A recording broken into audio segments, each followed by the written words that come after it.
కాకినాడ జిల్లా ప్రతిపాడు గ్రామంలో ICDS Prathipadu project CDPO Padmavathi ఆధ్వర్యంలో 8వ పోషణ పక్వాడా కార్యక్రమాన్ని నిర్వహించారు. ఈ కార్యక్రమానికి ముఖ్య అతిథిగా ICDS project director Lakshmi khadi చిన్న తరహా పరిశ్రమల వైస్ చైర్మన్ కొమ్ముల కన్నబాబు, ప్రముఖ న్యాయవాది బుగతా శివ హాజరయ్యారు. ఐసిడిఎస్ ప్రతిపాడు సెక్టార్ అంగన్వాడీ కేంద్రం వద్ద నిర్వహించిన ఈ పోషణ పక్వాడా కార్యక్రమంలో గర్భిణీ బాలింతలు 6 నెలల నుండి 3 సంవత్సరాల పిల్లల తల్లులకు పిల్లల పట్ల తీసుకోవాల్సిన జాగ్రత్తలపై అవగాహన కల్పించారు. సూపర్ డేలో చిన్నారి తండ్రులను భాగస్వామ్యం చేస్తూ ప్యాకెట్ మరియు సంప్రదాయ చిరుతిళ్ల మధ్య తేడా, ఆటబొమ్మల సేకరణ ద్వారా చిన్నారులను ఉత్తేజపరచడం తదితర అంశాలపై అవగాహన కల్పించారు. అనంతరం బాలింతలకు పోషక పదార్థాలను అందించారు. పిల్లల పెంపకంలో తండ్రులు కూడా బాధ్యత వహించాలని తెలిపారు. ఈ సందర్భంగా ప్రముఖులు మాట్లాడుతూ చిన్నారులను ఉన్నత విద్యావంతులుగా తీర్చిదిద్దే ప్రక్రియ అంగన్వాడీ కేంద్రాల ద్వారానే ప్రారంభమవుతుందని తెలిపారు. చిన్నారులకు 2 సంవత్సరాల వయసు వచ్చేసరికి మెదడు 80% అభివృద్ధి చెందుతుందని, 6 సంవత్సరాల వయసు వచ్చేసరికి మెదడు పూర్తిగా అభివృద్ధి చెందుతుందని తెలిపారు. తల్లిదండ్రులు తమ పిల్లలను చెడు అలవాట్లు, స్క్రీన్, టీవీ, మొబైల్ ఫోన్లకు మరియు ఐస్ క్రీం, చక్కెర వంటి పదార్థాల వంటి వాటికి దూరంగా ఉంచాలని కోరారు. చిన్నారులు తాత, అమ్మమ్మ, నాయనమ్మ మంచి కథల ద్వారా వాళ్లకు మెదడు అభివృద్ధి ప్రక్రియలో దోహదపడాలని సూచించారు. తమ పిల్లలకు ఇంటి లోపల మరియు బయట ప్రదేశాల్లో ఆటలకు ప్రాధాన్యత ఇవ్వాలని తెలిపారు.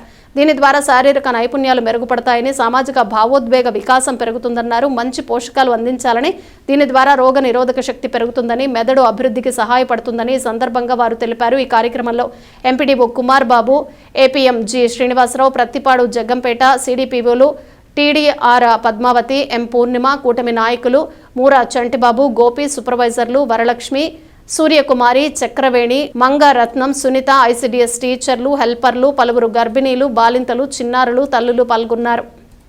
మనకి ఏప్రిల్ 9వ తారీఖు నుంచి 23వ తారీఖు వరకు కూడా పోషణ అభియాన్లో భాగంగా పోషణ్ పక్వాడా కార్యక్రమాలు అనేది గ్రామ స్థాయి నుంచి మండల స్థాయి, జిల్లా స్థాయి, కేంద్ర స్థాయి వరకు కూడా డిఫరెంట్ ప్రోగ్రామ్స్ కండక్ట్ చేస్తున్నామండి. ప్రజల్లో ముఖ్యంగా ఈ సంవత్సరం 5 థీమ్స్. ఒకటి తల్లి బిడ్డల యొక్క సంరక్షణ, రెండోది 3 సంవత్సరాల లోపు పిల్లలు ఎవరైతే ఉన్నారో వాళ్ళు ఎర్లీ స్టిమ్యులేషన్, వాళ్ళకి 3 సంవత్సరాల మేధోభివృద్ధికి సంబంధించిన కార్యక్రమాలు, అదేవిధంగా పిల్లలకి సంబంధించి మొబైల్ స్క్రీన్ టైం తగ్గించడంలో పేరెంట్స్, అదేవిధంగా మనకి కమ్యూనిటీ పాత్ర ఏంటి అనేది దాని మీద, అదేవిధంగా అంగన్వాడీ అభివృద్ధికి సామాజిక పరంగా చేపట్టవలసిన కార్యక్రమాలు, ఇలా డిఫరెంట్ కార్యక్రమాల రూపంలో మనకి ఈ కార్యక్రమాలు చేయడం జరుగుతుందండి. ఈ రోజు ప్రతిపాడులో సిడిపిఓ ప్రతిపాడు పద్మావతి గారి ఆధ్వర్యంలో ఇక్కడ కార్యక్రమం జరుగుతుంది. అదేవిధంగా జగ్గంపేటకు సంబంధించి కిర్లంపూడి లో కూడా జగ్గంపేట సిడిపిఓ గారు హాజరైనారు. అక్కడ కూడా ఒక కార్యక్రమం చేయడం జరిగిందండి. ఇది గ్రామ స్థాయిలో అంటే తల్లుల్లో అవగాహన, ప్రతి బిడ్డ బ్రెయిన్ డెవలప్మెంట్ అనేది 85% మొదటి 6 సంవత్సరాల్లోనే కంప్లీట్ అవుతుంది.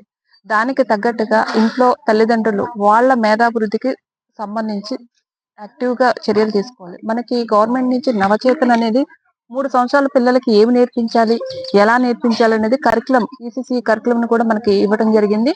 దీని ప్రకారం అంగన్వాడీ కార్యకర్తలు కూడా ట్రైనింగ్స్ ఇచ్చామండి.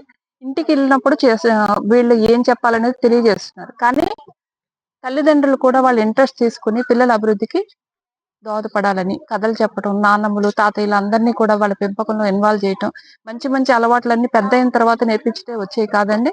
అది చిన్నప్పటి నుంచే చేయాలి. కాబట్టి కథల ద్వారాను, ఆటల ద్వారాను, పాటల ద్వారాను వాళ్ళకి కావాల్సిన మంచి వాతావరణాన్ని పిల్లలు అందించడానికి ప్రయత్నం చేస్తున్నాము.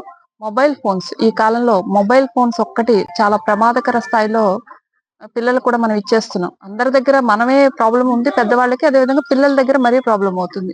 కాబట్టి దయచేసి స్క్రీన్ టైం ని తగ్గించాలి. ఎట్టి పరిస్థితుల్లోనూ కనీసం 2 సంవత్సరాలు, 5 సంవత్సరాల వరకు కూడా మొబైల్ ఫోన్స్ కు దూరంగా పిల్లలను పెంచాలి. నేచర్ కి దగ్గరగా అంటే ప్రకృతికి దగ్గరగా అంటే పార్కుల్లో ఆడించడం ద్వారా, ఫిజికల్ గేమ్స్ ఇవన్నీ కండక్ట్ చేయడం ద్వారా పిల్లలకి శారీరకంగాను మానసికంగా కూడా అభివృద్ధికి దోహదపడాలని కోరుతున్నాము. అదేవిధంగా మనకి అంగన్వాడీ కేంద్రాల ద్వారా ప్రభుత్వం సాక్ష్యం అంగన్వాడీ సెంటర్స్ అనేది అవసరమైన మౌలిక సదుపాయాలన్నీ కూడా కల్పించడం జరుగుతుంది.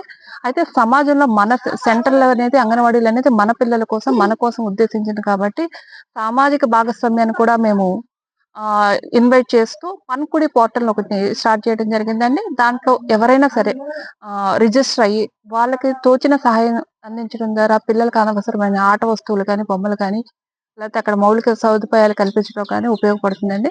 ఈ విధంగా డిఫరెంట్ మోడ్స్ లో మన కార్యకర్తలు ప్రజలకు దగ్గరికి వెళ్లి ఈ కార్యక్రమాన్ని అవగాహన కల్పించే కార్యక్రమాలు చేస్తున్నారు. ఇంకా మరీ ముఖ్యంగా ఏంటంటే పిల్లలకి జంక్ ఫుడ్స్ దూరంగా పెట్టడం. అది అసలు జంక్ ఫుడ్ అంటే విషము అనే దాన్ని మేము ప్రచారం చేస్తున్నాము. తల్లిదండ్రులు కూడా ప్యాకెట్ ఫుడ్స్ కి చాలా దూరంగా పిల్లల్ని ఉంచుతూ ఇంట్లోనే సంపూర్ణ ఆహారాన్ని అందించే ప్రయత్నం చేయాలని కోరుతున్నామండి.